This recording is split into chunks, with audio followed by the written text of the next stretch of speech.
CM Revanth రెడ్డికి జూబ్లీహిల్స్ ఎన్నికల tension పట్టుకుందా? ఓటమి భయంతో రోడ్ షోల తర్వాత పోల్ మేనేజ్మెంట్పై దృష్టి పెట్టారా? మంత్రి పొంగులేటి శ్రీనివాసరెడ్డితో సీఎం రేవంత్ సుదీర్ఘ భేటీ వెనుక ఆంతర్యమేంటి? మహిళా ఓటర్లను ఆకట్టుకునేందుకే మంత్రుల సతీమణులను ప్రచారంలోకి దింపారా?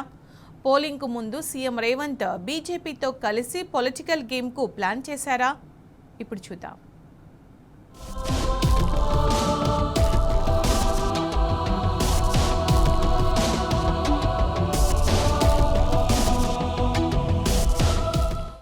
జూబ్లీహిల్స్ ఉప ఎన్నికలు ముఖ్యమంత్రి రేవంత్ రెడ్డికి సవాల్గా మారాయి. జూబ్లీహిల్స్ లో గెలవడం కోసం సీఎం రేవంత్ చెమటోడుస్తున్నారు. పరిస్థితులు కాంగ్రెస్ కు అనుకూలంగా లేకపోవడంతో నానా అస్త్రాలు ఉపయోగిస్తున్నారు. ఇప్పటికే జూబ్లీహిల్స్ లో సినీ కార్మికుల సన్మాన సభతో పాటుగా అన్ని డివిజన్ పరిధిలో రోడ్ షోలు నిర్వహించిన ముఖ్యమంత్రి రేవంత్ రెడ్డి ఇప్పుడు పోల్ మేనేజ్మెంట్ పై దృష్టి పెట్టినట్టు తెలుస్తోంది. సీఎం రేవంత్ తన నివాసంలో మంత్రి పొంగులేటి శ్రీనివాసరెడ్డితో సుదీర్ఘంగా భేటీ అయ్యారు. జూబ్లీహిల్స్ ఎన్నికల్లో పోల్ మేనేజ్మెంట్ పై చేపట్టాల్సిన చర్యల గురించి చర్చించినట్టు తెలిసిందే. ఆ తర్వాత మిగిలిన మంత్రులకు తమ ఎన్నికల వ్యూహాన్ని వివరించినట్లు పార్టీ వర్గాలు తెలిపాయి.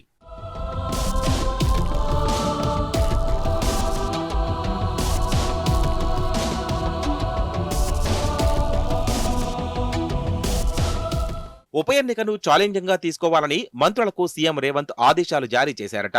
జూబ్లీహిల్స్ ఉప ఎన్నిక అందరి బాధ్యతపై ఆధారపడి ఉందని, ఎవరికి ఇచ్చిన డివిజన్లలో ఓట్లు సాధించడం కోసం అన్ని రకాలుగా ప్రయత్నించాలని సూచించారట.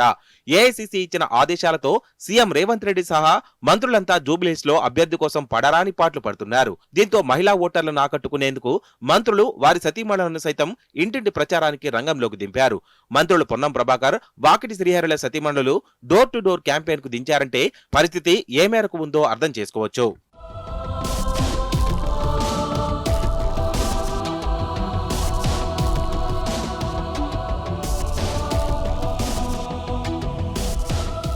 జూబ్లీహిల్స్ లో బీఆర్ఎస్ గెలుపు ఖాయమని భావించిన రేవంత్ కొత్త కుట్రలకు తెరలేపుతున్నారు. అందులో భాగంగానే కేంద్ర మంత్రి బండి సంజయ్ ప్రచారానికి పోలీసుల అనుమతి నిరాకరించారన్న వార్త తెరపైకి వచ్చింది. రానున్న 3 రోజుల్లో బీజేపీ రేవంత్ వ్యూహాలు మరిన్ని బయటకు వచ్చే అవకాశం ఉందంటున్నాయి రాజకీయ వర్గాలు. ఇదిలా ఉంటే జూబ్లీహిల్స్ లో బీఆర్ఎస్ గెలుపును అడ్డుకునేందుకు సీఎం రేవంత్ రెడ్డి ఎంతకైనా దిగజారేందుకు వెనకాడడం లేదు. ఒకవైపు రాజకీయ ప్రచారం, మరొక వైపు పోల్ మేనేజ్మెంట్, ఇంకోవైపు బీజేపీతో కలిసి కుట్రలకు పాల్పడుతున్నారు. కుట్రలో భాగంగానే దివంగత మాగంటి గోపీనాథ్ కుటుంబంపై వ్యక్తిగత విమర్శలకు పాల్పడుతున్నారు. ఇంతకాలం బయటకు రాని ఫ్యామిలీ విషయాలు ఎన్నికల దగ్గర పడుతున్న వేళ మీడియా ముందుకు రావడం వెనుక సీఎం రేవంత్ ప్రోద్బలం ఉందన్న విమర్శలు వినిపిస్తున్నాయి.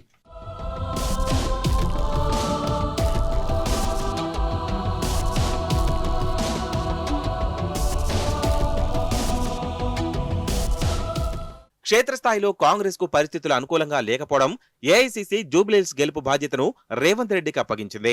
కాంగ్రెస్ ఓడిపోతే పెను మార్పులు ఉంటాయని అధిష్టానం హెచ్చరించిందట.